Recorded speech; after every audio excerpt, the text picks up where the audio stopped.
다음 사연입니다. 네. 닉네임 찐이 님이시고요. 네. 나이가 좀 있으신 분이시네요. 네. 맨날 우리가 젊은 분들 하다가 네. 지금 이제 59세 남편과 사는 57세 주부시고 늦둥이 아들 둘. 네. 큰 아들은 늦둥이는 아니고 네. 이 둘째가 이제 늦둥인 것 같아요. 둘째가 늦둥이. 예. 큰 아드님은 돈을 버시는 것 같고 아내는 카드를 전혀 사용하지 않고 외식도 안 하고 시장을 이용해서 지출을 줄입니다. 알뜰살뜰한 알뜰하시죠? 어머님이시죠? 네.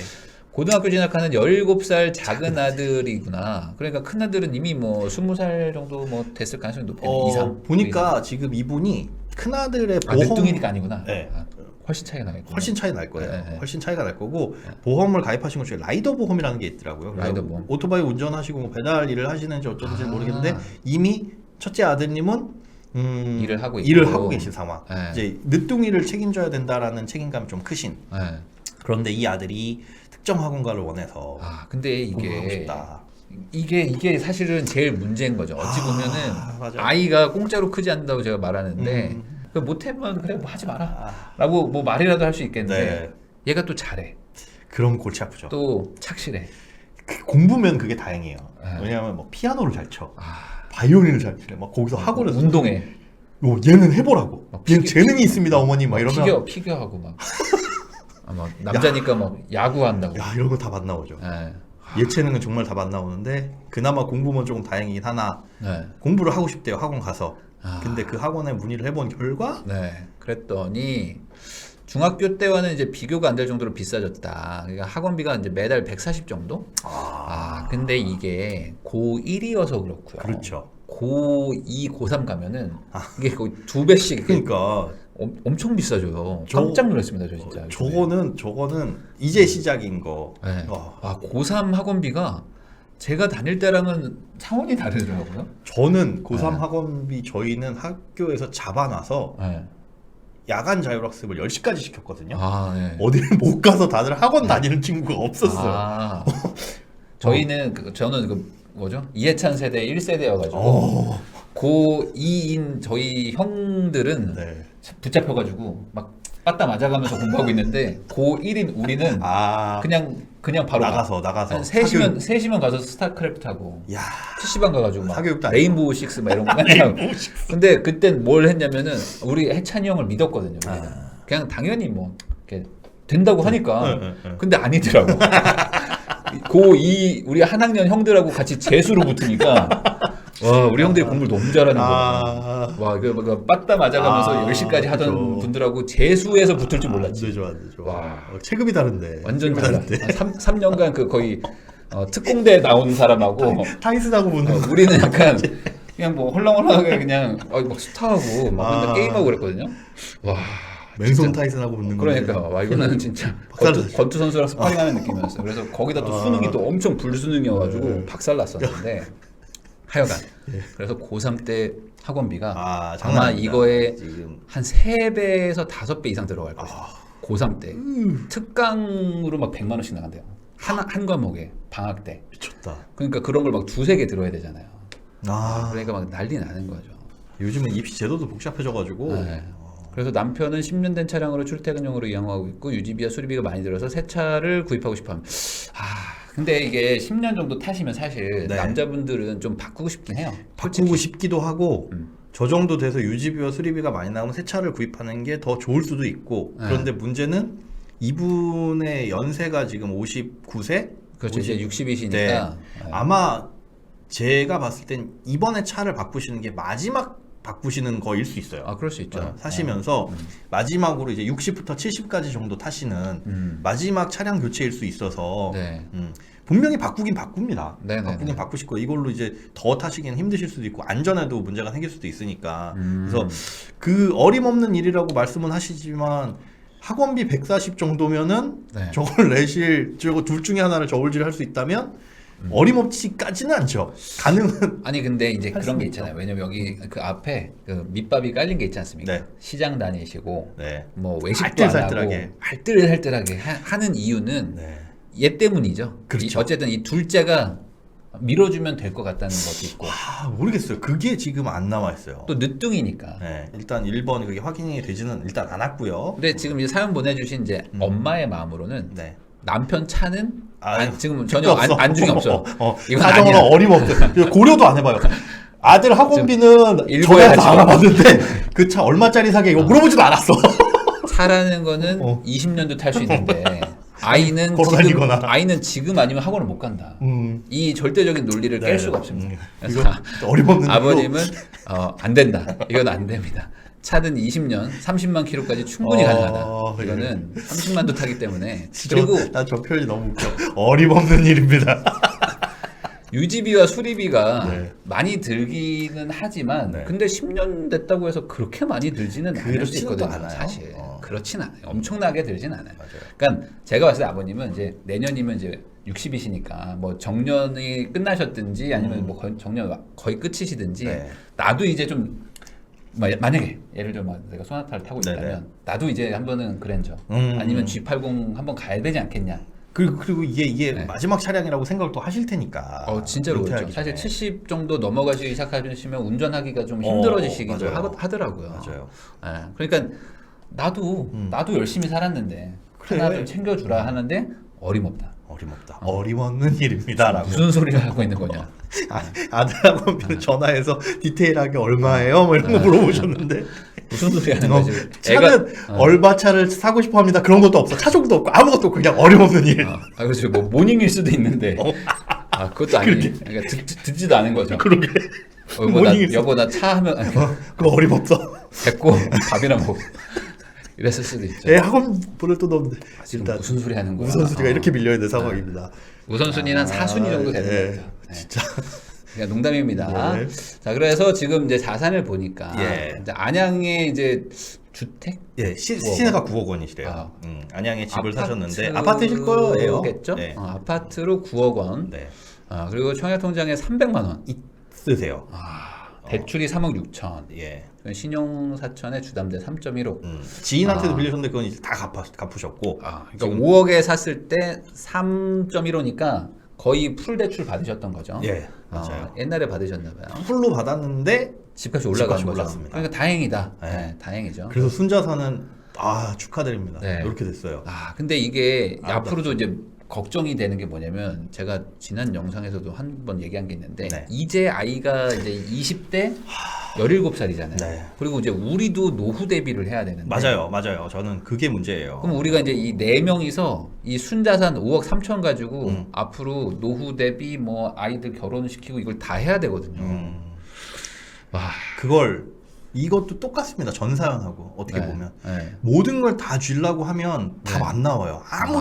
아무리 고민해도 답이 안 나와서 이 중에 무언가 하나는 살짝 내려놔야 지금 차 내려놓으신 것처럼 뭔가 하나는 내려놔야 답이 좀 나올 것 같은데 일단 이분이 그래서 꼼꼼하세요. 이게 보내주신 거 보면 남편분 급여 그리고 아내분이 일을 하시다가 그만두셨대요.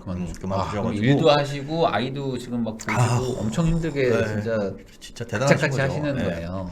지금 424만 원 정도 벌고 계신데 만약에 다시 재취업을 하면 한 여기서 60만 원 정도 더 벌 수 있다. 어쨌든 지금 현재는 424인데 고정 지출이 370만 원. 근데 금융 비용이 꽤 많이 들어가죠. 아니 그러면 지금 저축이 안 되는 거잖아요. 그 50만 원 수준이니까. 거의 안 되는 거예요. 거의.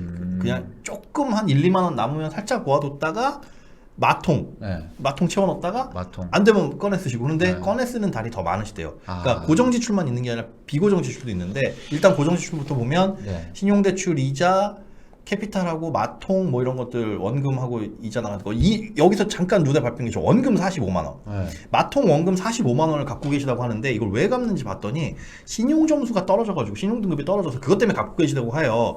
근데 여러분들 마통은 갚아봐야 없애지 않는 이상은 신용점수 안 올라갑니다. 이건 의미가 없는 건데 의미 없어요. 의미 없는 거를 채워 넣으시는 건데 어쨌든 저걸 채워 넣고 계시더라고요. 신용점수를 관리를 해야 되나요? 그 캐피탈 아마 이자나 다른 거에서 대출 받으실 생각이 있으셔서 그러신 건지 모르겠는데 갚으려면 저 캐피탈을 갚으셔야 돼요. 저걸 갚아서 없애버리셔야지 그나마 신용점수가 조금 올라가지. 그러게요. 지금 원금이 290인 거잖아요.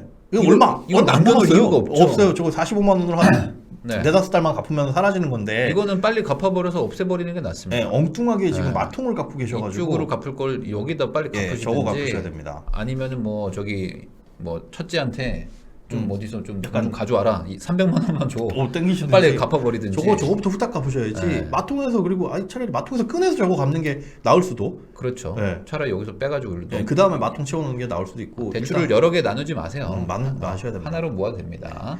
네. 주택담보대출 갚고 계신 게 120만 원. 그래서 한 달에 184만 원이 금융비용으로 나가고. 통신비는 인터넷 다 포함해가지고. 잠깐만요. 통신비가 3명이에요. 큰아들은 그래서 짐작하건데 돈 벌어서 자기가 하고 있는 거야. 그러니까 큰아들은 독립했구나. 독립한 것 같아요. 거의 독립이라고 봐야겠군요. 근데 7321 하면 비싼 거 아니에요? 인터넷 요금 뭐 이런 것까지 다 포함이라고 말씀을 하셔서 그래요? 그래도 알뜰폰으로 어떻게 돌리면 조금 빠지지 저것도 않을까? 빠질 수 있는 여력은 있기는 있습니다. 남편 용돈 등 용돈과 40만 유지비라고 하셔가지고 아마 기름값이나 그런 것도 다 포함이 된 것 같아요. 식대는요? 뭐 그런 포함 유지비 및 용돈이라고 포함하셨거든요. 그러니까 남편분은 40만 원 살고 계세요. 그러니까 우리는 밥 먹고 하는 거는 도시락 싸주시다. 네, 아니 그 밥도 먹고 뭐 생활비라는 게 기본적으로 있어야 되는데 아니면 점심은 회사에서 주시거나 어쨌든 일단은 이건 이제 고정 지출이고 뒷면은 또 나옵니다. 상조가 근데 이거 너무 센 거 아니에요? 하지 마세요. 상조 이분도 후회하고 계신데 상조라는 거는 하지 마세요. 그러니까 이유를 말씀드리면 너무 복잡한데 듣고 나면 하지 말아야겠구나 하니까 결국 답은 하지 마세요. 상조. 저도 옛날에 뭐였지? 하여간 2개를 들었어요.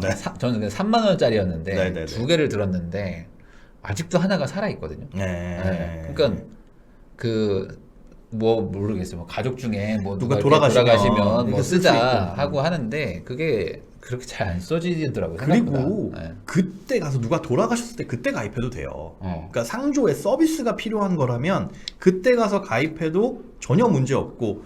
그리고 저는 그러면 그때 가서 목돈 들 텐데 그걸 대비해 가지고 월 3만 원씩 넣고 있어요. 3만 원씩 적금을 붓는 게 나을 수도 있어요. 근데 그게 있어요. 뭐냐면 그 3만 원짜리를 뭐 예를 들어 뭐 100개월을 부어 가지고 300만 원인데 그때 가서 그러니까 미래에 언제 그때 이제 상을 당할 때 500만 원이 들더라도 300에 해준다는 거 그것 때문에 드는 거죠. 그래서 상조회사가 망하죠. 그래서 부실이 생기는 경우도 많은데 상조를 왜 들지 말라고 하냐면 일단 투명하지가 못해요. 물론 법에는 그렇게 돼 있습니다. 이게 우리가 그 법의 구멍을 하나 알려드릴게요. 상조회사 공제 뭐 이런 법에 상조 자금의 절반은 안전하게 신탁을 해서 맡겨놔야 된다고 되어 있어요. 그러니까 고객 자금으로 모은 게 만약 100억이다. 50억은 은행이라든가 안전한 곳에 맡겨놓도록 법으로 되어 있어요. 그래서 그것도 검수도 받고 점검도 받아요. 근데 문제는 제가 상조회사예요. 저희 회원들이 10,000명 있고요. 매달 10,000원씩 이렇게 1억을 받고 있습니다. 라고 얘기하면 그래? 그럼 1억씩 받는 거 5천만 원 이렇게 놓고 있지? 잘하고 있어. 그런데 사실은 우리 회원이 10,000명이 아니라 40,000명이야. 근데 명부만 그렇게 보여줘. 알게 뭐람? 아니 그 정도를 체크 안 한다고요? 그걸 어떻게 사실 체크하겠냐 이거예요. 이게 금융회사도 아닌데. 그래서 여러분들 상조회사는 금융회사 아닙니다. 아니 그래도 뭐 기본적으로 뭐 매출이나 뭐 이런 걸 아마 현금 흐름을 따지지도 않아요? 늘 우리가 보면 분식회계, 이중장부 이런 거 문제되는 경우 많잖아요. 규모가 작은 회사는 저희 법 잘 지키고 있어요. 보셨죠? 저희 고객 예탁금 중에 반은 이렇게 어디에 맡겨서 보관하고 있습니다라고 하더라도 그걸 100% 신뢰할 수 있느냐라고 하면 아닐 수도 있다. 그리고 상조회사들이 좀 망하는 데들도 많아요. 많아요. 많고 그래서 그 상조회사의 서비스가 나중에 이제 뭐 업그레이드 되고라고 한다고 하더라도 돈 부족할 때 저렇게 특히나 이게 돈을 모아야 될 시기에 비용으로 빠져나가는 게 많다는 건 저는 반대예요. 저걸로 할 수 있는 것들을 생각해 보면 내가 넣은 상조회사 잘 있나 한번 확인해 봐야겠다. 잘은 있을 거예요. 잘은 있을 맨날 돈은 나가던데. 일단 근본적인 구멍이 그렇게 있다는 거 상조에는. 저도 안 넣고 싶었지만 어쩔 수 없이 넣었다는 거. 상조가 그렇게 좋으면 대기업들이 막 뛰어들었죠. 사실 그 구조상 이게 약간 다단계 약간 또 돌려막기 느낌이에요. 사실 이게 쉽지 않거든요. 아니 어디 보면 뭐 상조도 될 수 있고요. 이거 나중에 크루즈 여행도 갈 수 있고 뭐 상조를 하면 또 안마의자 주고 남는 게 없어. 남는 게 없어요. 남는 게 없어. 저 어떻게 저렇게 좋은 게 있지? 그러니까요. 참. 어쨌든 그렇습니다. 보험료 나가는 게 27만 5천 원인데 영업용 운전자 보험이 있으셔야 되나 봐요. 저거는 글쎄 뭔지는 모르겠는데 남편분일 수도 있죠. 일하시는데 저게 필요하실 수도 있고 영업용이니까 어쩔 수 없는 거고 건강 관련 보험은 세 분 합쳐가지고 12만 원이고 큰아들의 보험을 지금 그냥 이렇게 쭉 관성적으로 내주고 계신 거죠. 라이더 보험이라고 하니까 아마 제가 앞서 말씀드린 오토바이 타는데 뭐 이런 것들에 대한 비용인 것 같아요. 아니 근데 큰아들이 라이더 보험을 들 정도면 어쨌든 매출이 있는 뭔가를 하는 건데 그렇죠. 이거는 이걸 왜 내줘요? 물려주세요. 네. 그러니까 그런 것 같아요. 뭐냐면 아이들이 자랄 때 크게 해주신 게 없대요. 그러니까 이분 말씀에는 크게 해주는 게 없어가지고 이거라도 해줘야겠다라는 생각을 하고 계신 것 같은데 네. 저는 냉정하게 말씀드리자면 이거라도 해줘야겠다라고 어머님은 그렇게 생각하시지만 받아들이는 입장에서는 그게 그렇게 큰 혜택은 아닙니다. 75,000원. 네. 이렇게 엄마 너무 감사해요. 여지껏 키워준 게 감사하지. 저 정도도 물론 감사하긴 하지만 이거 네가 내라라고 해도 아들한테 부담 갈 수준은 아니라고 봐요. 저는. 네네네. 제가 봐도 이거는 내도 된다. 주세요. 그러니까 소득이 있는 사람이 그 소득을 벌기 위한 어떤 비용 지출이라고 생각하고 이건 주고 차라리 다른 거를 뭔가를 해라. 맞습니다.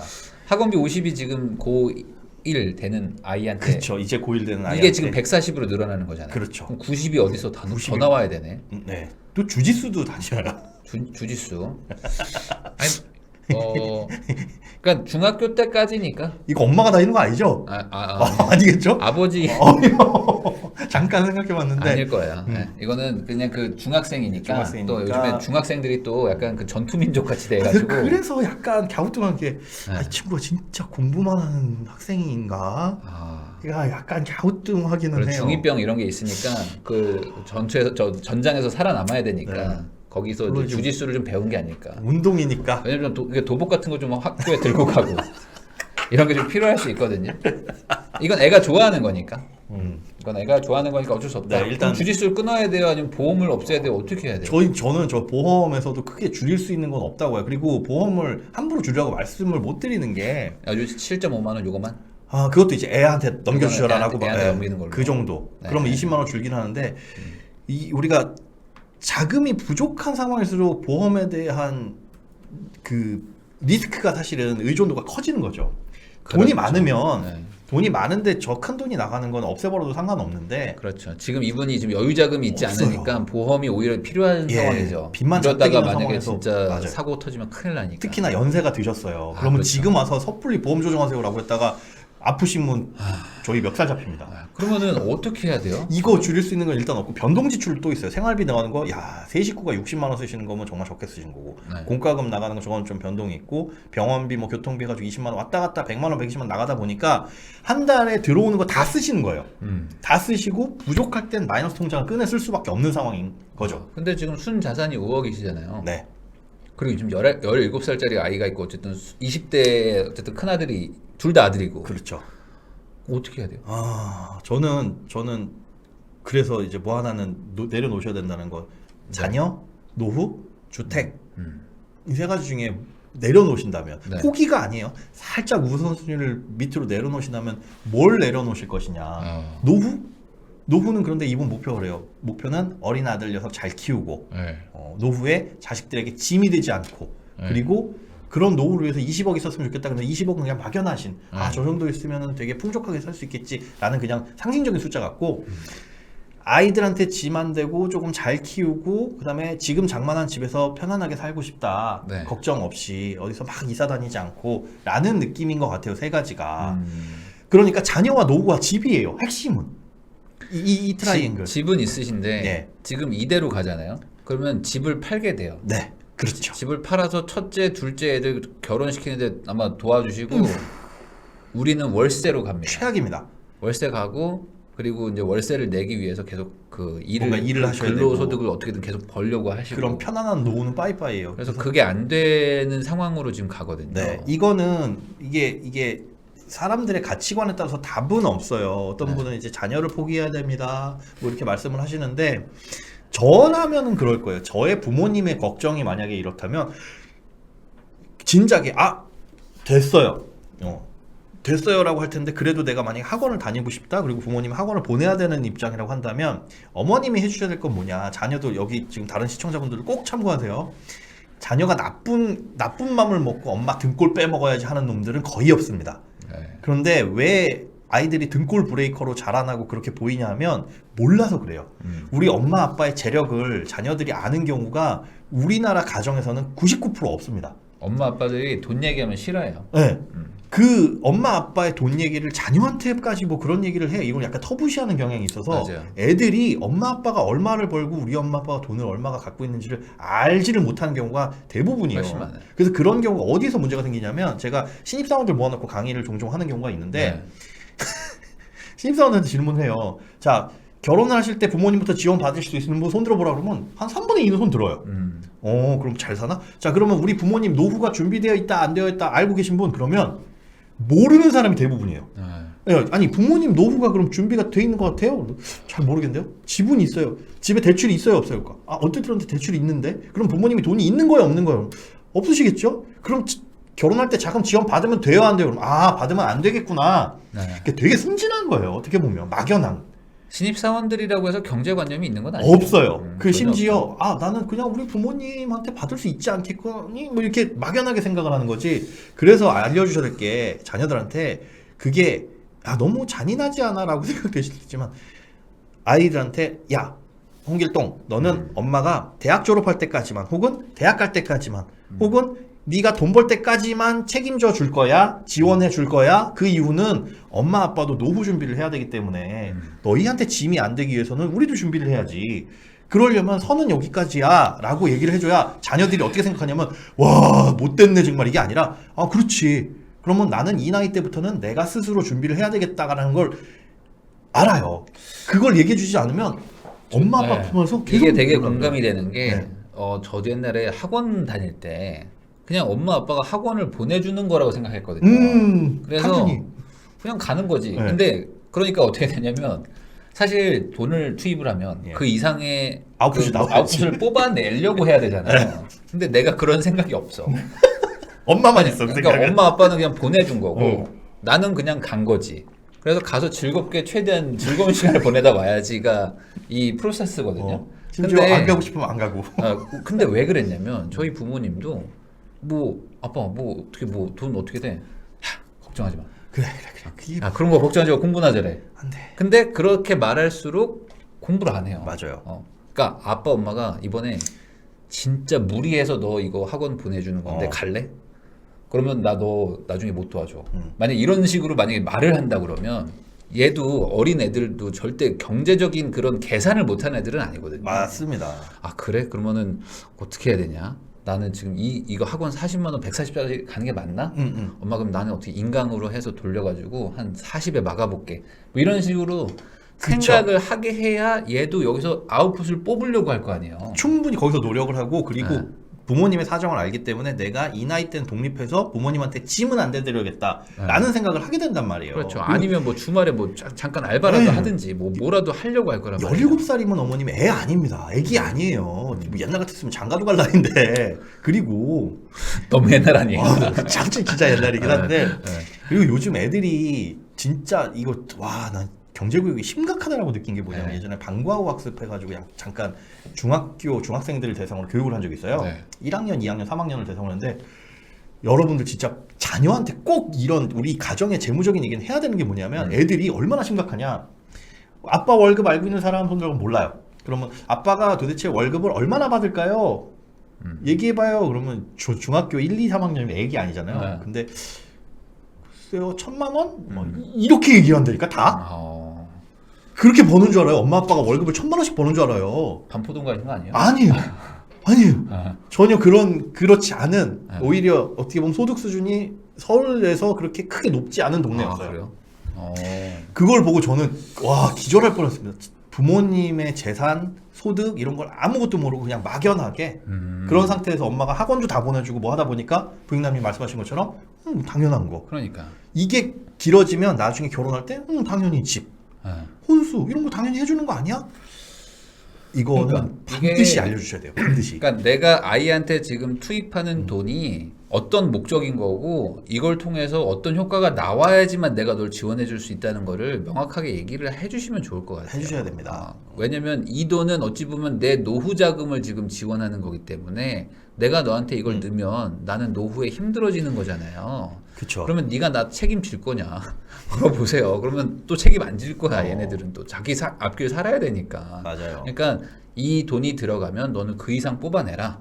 그래서 어차피 돈 쓸 거 확실하게 얘가 좀 그 각오를 하고 학원을 다니게라도 해야 이게 의미가 있는 거죠. 맞습니다. 지금 그 포기하는 게 아빠가 차가 필요한데 그걸 포기하고 너한테 학원비를 해주는 거야. 그러니까 너는 마음에 짐이 있어야 돼. 그래서 애들한테 짐을 막 지어주려는 게 아니라 이 정도로 우리는 무언가를 하나 내려놓고 너한테 집중을 하려는 거다라는 방향과 우리의 소득 수준과 지금 부모님이 갖고 계신 재산 수준이 여유롭지 않다라는 건 아이들이 알아야 됩니다. 반드시 알려주세요. 그게 뭐 창피한 거예요? 창피한 뭐 무슨 범죄를 저질러가지고 돈이 없나? 그것도 아니잖아요. 저는 우리 애 6살 때부터 알려줬어요. 그래요. 알려줘야 돼요. 알려줘야지. 아 그렇구나. 우리 집은 이 정도 수준이구나. 그래야 막 무슨 진짜 겨울에 70만 원, 80만 원짜리 잠바 사달라는 소리 안 하지. 엄마 아빠가 얘기를 안 해주니까 우리 집 잘 사는 줄 알고 야 우리 집 잘 사는데 엄마 아빠는 나한테 그것도 안 사주냐? 이런 생각하는 거죠. 아빠 나 대학교 가면 차 뭐 사줄 거야? 이런 말 같지 않은 소리 하고 있어. 진짜 그거는 우리가 알려줘야 됩니다. 아이들이 애는 아니지만 이런 지금이라도 알려주는 게 좋을 것 같아요. 17살이면 아직은 충분히 이제 알아들을 수 있는 나이니까. 그렇죠. 진지하게 한번 얘기를 하시고 우리가 가진 게 이거고 큰 형, 너 앞으로 우리 노후 이렇게 이거를 5억 가지고 살아야 된다. 어떻게 할 건지 생각해봐라. 저는 개인적인 생각은 그냥 오롯이 다 노후 쪽에 쓰셨으면 좋겠어요. 그래서 지금 이분은 고민이 그래서 아예 이거 전세 주고 빠져 나가야 되는 거 아니냐. 대출 갚아야지만 그 어쨌든 현금이 생기니까 그 현금 가지고 애 학원비도 좀 어떻게 주고 해보려고 하시는 거잖아요. 그러니까 월세로 좀 최대로 좀 싼 데로 가고. 그렇게 하면 전세 주고 월세로 가면 남는 돈. 이게 이제 그렇게 생각하시는 거죠. 저거 하고 빚 갚고 나머지로 보증금하고 그러면 한 3천에서 잘하면 1억 정도 여윳돈 생기겠다. 저 돈을 어떻게 굴릴까? 그런데 굴리실까요 과연? 저 돈 학원비로 쓰시지? 그런 것도 있고요. 저는 개인적으로는 지금 나이대가 많으셔가지고 더 이상 투자라는 건 좀 안 하셨으면 좋겠거든요. 정답. 지금은 버는 것보다 잃으면 답이 없는 나이대이시기 때문에 한편으로 보면 지금 대출 갚아야 되잖아요. 정년은 가까웠는데 그거 어떻게 하실 거예요? 그러니까 그것도 문제고 그래서 있는 거를 가지고 지금은 잘 아껴가지고 여기 안에서 지금 처리를 해야 되는 거지 이거를 어떻게 좀 자산을 좀 이렇게 옮겨가지고 목돈 만들어서 어떻게 불려볼까요 하다가 잃으시면 돌이킬 수 없습니다. 우리 네 가족이 다 힘들어지기 때문에 우리 때, 그러니까 우리 부모 때의 투자는 여기까지다. 그리고 이제 만약에 뭔가를 할 거면 자식한테 뭐 조금이라도 뭐 지원해 주실 수 있는 게 있으면 그거 조금 주고 야, 네가 알아서 살아야 된다. 이것도 조금 주고 네가 이제 이걸로 살아야 된다. 그렇게 정리를 먼저 좀 하시는 게 좋을 것 같아요. 좋다. 안 그러면 다 같이 힘들어질 수 있거든요. 그래서 이분의 목표가 나는 지금 이 집에서 여유를 가지고 쭉 살고 싶다라고 말씀을 하셨는데 저는 그렇게 생각해요. 지금은 대출을 좀 정리를 하시고 만약에 꼭 반드시 이 집에서 살아야 되는 게 아니면 요거 5억 가지고 사는데 9억이 됐잖아요. 4억이라는 어떻게 보면 갭이 생긴 차익이 생긴 건데 요거 정리하고 약간 조금은 허름하더라도 그 집으로 이사한 다음에 금융비용을 싹 없애는 건 어떨까. 한 달에 나가는 금융비용이 너무 크잖아요. 지금 160만 원이라는 게 이게 한 달, 두 달 나갈 것도 아니고 앞으로도 10년, 20년 동안 쭉 갚아야 될 돈인데 정년은 이제 2, 3년 남았단 말이에요. 근데 대출금을 못 갚으니 일을 해서 갚아야 되겠죠. 그런데 이분은 하시고 싶으신 게 지금 자녀의 학자금부도 대주셔야 되고 그렇게 생각하시면 빚도 못 갚고 이 집도 못 지킬 수 있는 상황까지도 벌어지지 않을까라는 걱정이 드는 거예요. 예전에 제가 그 사연 상담한 분들 중에 이런 비슷한 케이스가 있었는데 집을 팔지 말라고 그랬어요. 저는 솔직히. 왜냐면 이 집이 결국에 우리 두 아들의 최후의 보루가 될 거거든요. 그러니까 뭐 언젠가 사람은 죽기 마련이니까 죽을 때 결국에는 아들들한테 이제 반반 주게 되면 안양에 9억이면 나쁜 아파트가 아니거든요. 거기다가 아마 지금 뭐 리모델링 뭐 재건축 이런 거 들어가는 걸 수도 있어요. 그러니까 좀 길게 간다고 보고 다만 우리가 여기서 살 수는 없을 것이다. 이거 전세 주고 우리는 좀 아예 작은 사연자분이 전화 통화를 원하신다는데요? 사연자분 오셨대요. 전화 통화까지는 저희가 좀 어렵습니다. 그래서 전세 주고 우리는 앞으로 이제 오랫동안 살 수 있는 어떤 그런 아주 작은 빌라 월세 정도 아주 그런 데서 이제 사시는 거죠. 그렇게 하고 이건 좀 지켜야 될 것 같아요. 집을 지키신다. 모르겠어요. 저는 이제 물려주시기를 되게 원하시는데 저는 조금 약간 다른 생각으로 아까 핵심이 그거잖아요. 집을 한 채씩 물려주고 싶대요. 근데 현실적으로 봤을 때 그러긴 쉽지 않습니다. 집을 한 채씩 준다는 거는 어렵고요. 돌아가실 때 주고 싶으시다고 하는데 안 돼요. 안 돼요. 그리고 지금 이제 60이에요. 100세 시대 40년 사셔야 됩니다. 그러면 애들 다 커가지고 지금 20살짜리 애는 60이 됩니다. 그럼 그때 집 주는 게 무슨 의미가 있겠으며. 그렇죠. 지금 17살짜리 애는 40년 57세가 돼요. 의미 없어요. 우리 생각할 게 이거 내가 그래도 죽더라도 애들한테 집 하나는 물려줘야지. 이거는 우리의 대한민국 사람들의 수명이 한 60에서 70 언저리 될 때나 하는 얘기지. 지금은 손주한테 물려주는 거는 의미 있을 수 있어요. 근데 내가 사는 집을 물려준다? 이걸 팔아가지고 어떻게 그거는 자녀한테까지 가는 건 너무 이르다. 그래서 차라리 그 기간 동안 자녀한테 짐이 되지 않아야지를 1번으로 하시면 그러면 조금 답이 좀 나올 것 같아요. 지금 일단 자금을 어떻게 빼가지고 굴리고 이런 것도 말이 안 되고. 그러니까 우선은 대출 이자를 좀 줄이긴 해야 되고요. 해야 되는데 그건 어쩔 수 없고 그리고 학원비를 좀 더 지원도 안 하시진 않을 것 같거든요. 그러려면 어쩔 수 없이 대출 이자를 줄여야 되니까 이 집 전세 주고 나가서 우리는 이제 좀 아주 저렴한 월세 쪽으로 가시고 그리고 애한테 학원비는 조금 더 어쩔 수 없이 앞으로 더 들어갑니다. 지금 140이 아니에요. 앞으로 500 들어간다고 생각하셔야 돼요. 그래서 저는 좀 내려놓으시라고 말씀드리고 싶어요. 자녀들이 진짜 이 자녀가 공부를 잘한다 라고 한다면 한 3년 올인까지는 아니더라도 열심히 지원을 해 주시지만 그만큼 이제 노후는 포기를 하셔야 되는 거고 집을 포기하시게 될 수도 있어요. 그런 각오로 그런 생각으로 하셔야지. 만약에 이것도 갖고 저것도 갖고 라고 한다면 분명히 내려놓으시게 될 거고 그게 장기적으로 보면 자녀한테 또 짐이 될 수도 있습니다. 노후 준비가 안 돼 버리다 보면. 요건 뭐? 이게 지금 학원비 이게 눈으로 한번 보자. 우리 가정에서 나가는 가장 큰 돈이 어디에 나가는지. 저 회색선이 생활비예요. 요거요? 사람이 살면서 일반적으로 쓴다는 생활비 의식주에 해결되는 돈이 조만큼 들어갑니다. 지금 우리 가정에서 이게 비율적으로 봤을 때. 그리고 가장 큰 돈이 지금 금융비용 184만 원. 184. 그리고 두 번째가 학원비인데 이게 고등학교 가면 저렇게 늘어나는데 이게 과연 이게 올바르냐? 학원비가 크죠. 이 소득 수준에서 봤을 때 400만 원 남짓 해가지고 3인 가족이 못 먹고 못 살지는 않습니다. 그런데 지금 수준으로 봤을 때의 학원비를 보기엔 너무 크지 않나. 너무 크지 않나. 물론 이게 현실적인 부분이긴 하나.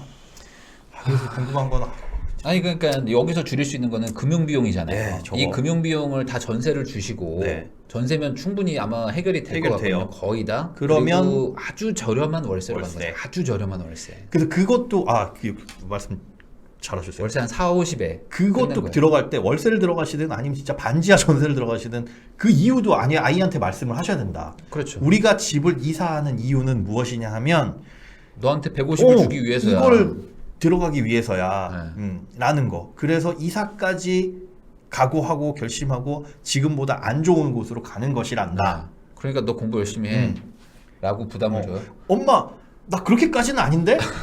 아니 그냥 애들하고 하고 같이 다니면서 놀라고. 엄마 나 안 가도 되는데? 안 가도 되는데 그럼 그래? 그냥 한번 해본 말인데? 그럼 가지 말까? 그런 거라면 그렇게 해결될 수도 있다. 그래. 아니 나 거기 꼭 안 가도 돼. 엄마 나 대학 갈 생각 없었는데? 나 용준이랑 안 놀아도 되네? 그 뭐 학원 끝나고 놀면 되지. 일할 거면. 근데 현실은 알려주자.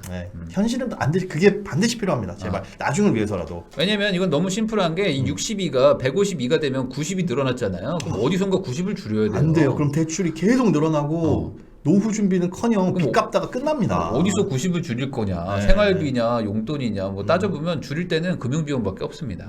그러니까 이 금융비용을 확실하게 줄여야 된다. 그리고 이제 아마 원금 갚고 이런 것도 있으실 건데 지금 원금 갚을 수 있는 상황이 아니잖아요. 근데 주택담보대출은 어쨌든 원금을 갚으셔야 되는 거니까. 그러니까 전세를 줘버리면 그건 없애고 원금을 안 갚아도 되니까 맞아요. 조금 생활에 좀 여유가 생기니까 그것도 좀 최소한으로 써가지고 어쩔 수 없이 돈을 써야 되는 고등학교 구간을 좀 최소한의 어떤 좀 돈으로 통과를 해보자.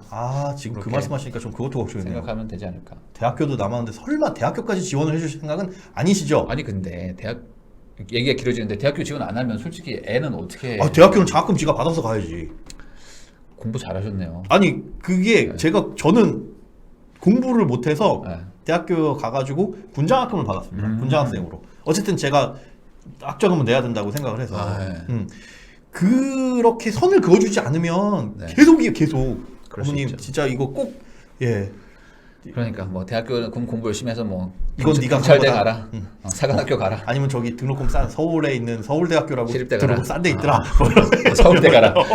맞아요. 서울대 가면 되겠다. 그렇죠. 그러네요. 서울대 가면 싸죠. 등록금 쌉니다. 등록금도 싸고 나중에 괜찮다. 거기 취업도 잘 된다고 그러더라고요. 이왕 공부하는 거 3년 바짝 해서 서울대 가라. 그럼 되겠다. 진짜 공부를 잘한다면 고등학교 때까지 이렇게 합시다. 학원비 200 줄 테니까 서울대 가라. 그게 훨씬 싸게 먹혀요. 그렇지. 그게 훨씬 싸게 먹혀요. 회수 다 되고. 회수 됩니다. 충분합니다. 저희 다른 부모님들도 마찬가지예요. 공부를 지금 시대는 그렇잖아요. 특히나 10년, 20년 후는 대학이 그렇게 크게 중요하지 않을 가능성이 굉장히 높습니다. 맞습니다. 그러니까 특히나 지금 자라나는 지금 대학생들도 마찬가지고요. 잘하는 거, 좋아하는 거를 빨리 키워주는 게 좋지. 여기에 너무 비싼 사교육비에 올인하시는 것도 참 곰곰이 생각을 해보셔야 됩니다. 네. 이렇게 오늘도 또 2개의 사연을 가지고 한번 얘기를 해봤고요. 네. 그리고 이제 앞으로 이제 소장님하고 격주로 좀 진행을 좀 하려고 합니다. 그래서 2주에 한 번씩 이렇게 낮에 오실 거예요. 그래서 그건 좀 양해를 좀 부탁드리겠습니다. 그리고 아까 사연 어디다 남겨시냐고 물어보신 분 계신데 여기 댓글 밑에 많이 그렇죠. 보이죠? 여기에 고정 댓글이 있습니다. 네. 고정 댓글을 달아가지고 거기에 이제 클릭하셔서 써주시면은 모두 다 해드릴 수는 없고 이제 뭐 보고 좀 할 거고, 가능하면 좀 사연을 좀 상세하게 좀 적어주시면 제일 좋을 것 같아요. 거기에서 비공개를 해달라고 잘 적어주시면 어떤 거는 가려주셔라. 적절하게 저희가 빼겠습니다. 그러니까 최대한 잘 적고 비공개를 해달라고 해주세요. 맞습니다. 그러면은 저희가 조금 더 도움이 되지 않을까 싶습니다. 또 설날인데 설도 또 잘 보내시고 새해 복 많이 받으십시오. 저희 우리 시청자분들도 새해 복 많이 받으시고 저희는 설날 끝나고 다시 한번 뵙도록 하겠습니다. 저처럼 허연 떡국 많이 드세요. 자, 설날 끝나고 뵙겠습니다. 새해 복 많이 받으세요.